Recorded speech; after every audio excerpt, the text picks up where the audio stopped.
Okay, how do you stop cults? How do you stop cults? I think a lot of people's instinctive reaction is kill them all, kill them all. You know, I mean, back in the day, yeah, maybe that would have happened. You know, um, and we're not just talking about cults. We're talking about civilizations come and go. You know, you could say that we actually live in a relatively peaceful time where humans don't just run around stabbing and killing each other. Um, you know, you could say that, but the thing is, these cults are pure evil. I've explained that in the previous videos. So, what do you do against something that is pure evil, right? Do you just kill it? Right? Well, if you read the Bible, that's exactly what Jesus does when he comes back. You know, if you read the book of Revelation, there's the seven seals, which is the Great Tribulation, the rise of the Antichrist to the second coming and the rapture. Then Jesus is back. He's back. But what about all the people who haven't been raptured? They really are going to get the wrath of God. Yeah, and what we see in verses like Revelation 9 verse 20 and 21, we see the wicked carry on being wicked even in the presence of God. Right? Now, a lot of people will say, well, I don't believe in God, there's no proof. I don't believe in an invisible man in the sky. There's no evidence. It could be any God or any religion. There's no proof. Sure. But this, the Bible is, it's an interesting book, right? It's an interesting book. And it shows you that one day Jesus will come back and kill all the wicked people, right? I mean, I guess for me, what I do is I don't go around killing people. They tend to lock people up who just go around killing people, even if you kill the right people, as in cult leaders or whatever. But what you can do is educate people. You can educate people against cults and against scams. Now, regrettably, in my childhood, I was raised a Catholic, went to Mass every Sunday, Catholic primary school, Catholic secondary school, nobody, not even in my family, warned me about cults or scams. And what happened? I got a degree, boom, I fell into a cult. Nobody told me, watch out for cults and watch out for con artists and watch out for women, of a certain type. Nobody told me. So I was not educated. I was completely, not naive, but just unprepared for life. And sadly, in this day and age, there are so many young people unprepared for the dangers in the forest of the world, where people will rip you to shreds, brainwash you, torture you, con you and scam you, and you don't even know it's happening. You'd probably know you're being tortured, but it's a lack of education, right? It's a lack of education about how people con people and how to avoid being conned. Because of course the paradox is, if you teach people how people con people, then some people will use those techniques to con other people. So there's the paradox.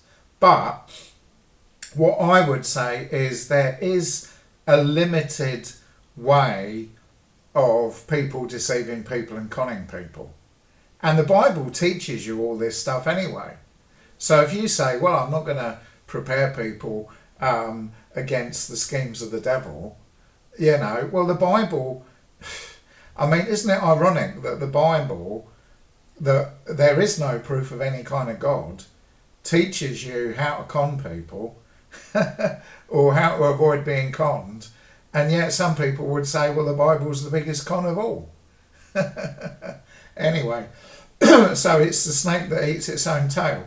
But getting back to the point of how to stop cults, even basic education could save somebody's life. Well, if somebody rings you up on the phone and they say they got this great deal, don't believe them. Of course they're going to say they're from a phone company. Of course they're going to say, oh, you can trust us.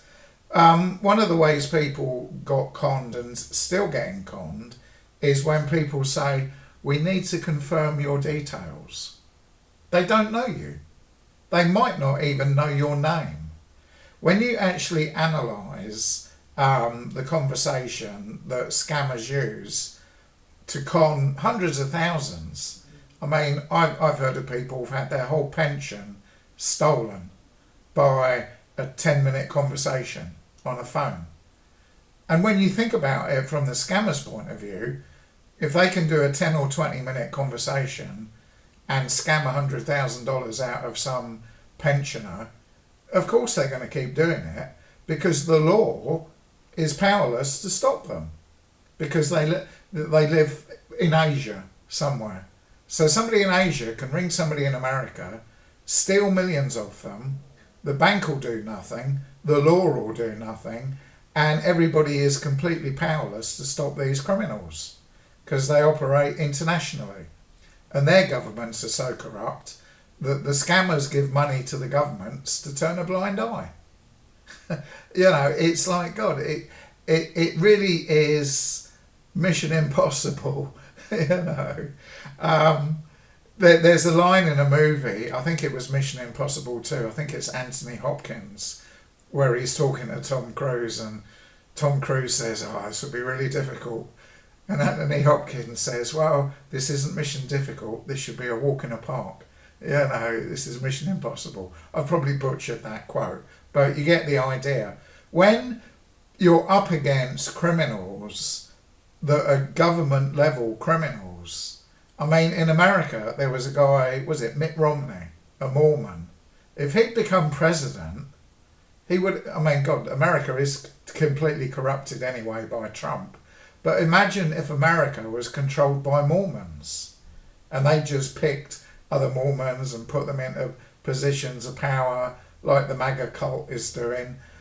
That's what you're up against. You are up against Mission Impossible, right? But just because it might be Mission Impossible, it doesn't mean you can't educate the people you know or love or care about, to just educate them in some of the basics of how people con people. Yeah, just because they're smiling doesn't mean they want to be your friend. I mean, if you tell a kid, just because somebody's smiling at you, they're not your friend. They might want something from you. They might want to abuse you. And how terrible is it that we live in a world where you have to protect your kids against all kinds of evil people that the government refuses to even arrest? So the law and the government and the police in many nations are completely useless. It's getting worse in the UK. They call it two-tier policing. It's almost like we're protecting the criminals and arresting the innocent people for saying anything. Don't tell people what's going on or you'll be arrested. And then the criminals, they're laughing. That's the kind of society that we live in. We live in a society that is so corrupted, not just religiously with cults, but political cults. When religion corrupts politics, we see this in the Middle East completely. So how do you stop cults? Would you like to kill them all? Of course you would. Really find out who the evil people are, and it's usually simply follow the money, and kill them all. But they have arranged governments and police to protect themselves, to protect their crimes. I mean, you see this where nations are run by warlords, Venezuela, things like that, or Iran, North Korea, Russia, the list goes on. There's a lot of, I don't really know that many countries that you wouldn't put on the list. Really, the deeper you dig, the darker it gets. And cults are simply a subset of greater culture, right? The study of cults is fascinating because you see cult leaders protect themselves from being exposed. When I got kicked out of London ICC, the cult leader rang me up and he said, "Don't come back or we will tell the police you're harassing us and we'll have you arrested." And I thought, well, how can I do anything against that? Well, I can tell people online that's what cults do. And there's other members that will back me up that have had the same experience. You get a cult leader and a few of his mates, it's like organised crime. Oh, we'll lie about that. There was a guy called Brendan Kavanagh, the Boogie Woogie piano man, and he, for some crazy reason, he got involved and hired a Latin mass priest that was a cult leader, and the cult leader sent the police around to arrest Brendan Kavanagh because the police are too stupid to know how they've been played by a cult. And the same thing happened in the news last week. Somebody who knows how to manipulate the police cried racism while, somebody was dying of being stabbed. The police are being played like fools, but they have to. They have to obey, like a soldier has to obey the commanding officer. The police have to obey the rules. So what do the corrupt do? They change the rules. They exploit the rules. And the Bible tells you this. Daniel 8, the Antichrist will be a master of deceptive sentences. He will change the laws and times. They do this in their cults. But what we have in the UK is they're trying to change the law, make it Sharia law, and we're literally being destroyed by our own ignorance. And don't think politicians can't be played for fools as well. I look at Sir Keir Starmer as a complete bloody idiot. He's achieved fuck all. He's being played like a puppet. France just dump hundreds of thousands of people in the UK. They wash their hands of them. And yet we give them hundreds of millions and they just spend that money on wine and fags, I bet. They do sweet F8 to stop people coming over to the UK because then it's not their problem anymore. And yet you get Sir Keir Starmer giving the French guy a big hug and a big smile, and he's being completely shafted up the arse by the French guy. And cults are simply a subset of this, but it really is a test of integrity. If you know how to do all these evil techniques, but you refuse to do them, then you're a person of honour and integrity. And there are people of honour and integrity who could do a lot of evil but don't do it. I think of people like Jacob Rees-Mogg. He could probably be another Hitler, but I look at him, I think he's a very righteous man.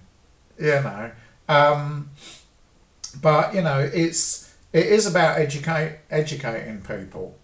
And if you just think, oh, the school will teach them, and the school thinks, oh, the parents will teach them, and the parents think their mates will teach them, and then the kids are completely unprepared, and they fall into these traps. They fall into drug gangs, grooming gangs, they get trafficked, the police do nothing. Tommy Robinson screams and shouts about it, but what can he do? What can he do, really? And then the top politicians say nothing's happening. So occults are simply a subset of all these evil tricks going on. So it's education. And if Jesus comes back, yes, he will kill them all. I think a lot of us would like to kill all the evil people in this world. Because don't think they're going to repent. The money they make, Revelation 9 verse 20 and 21, they can't repent. It's a drug.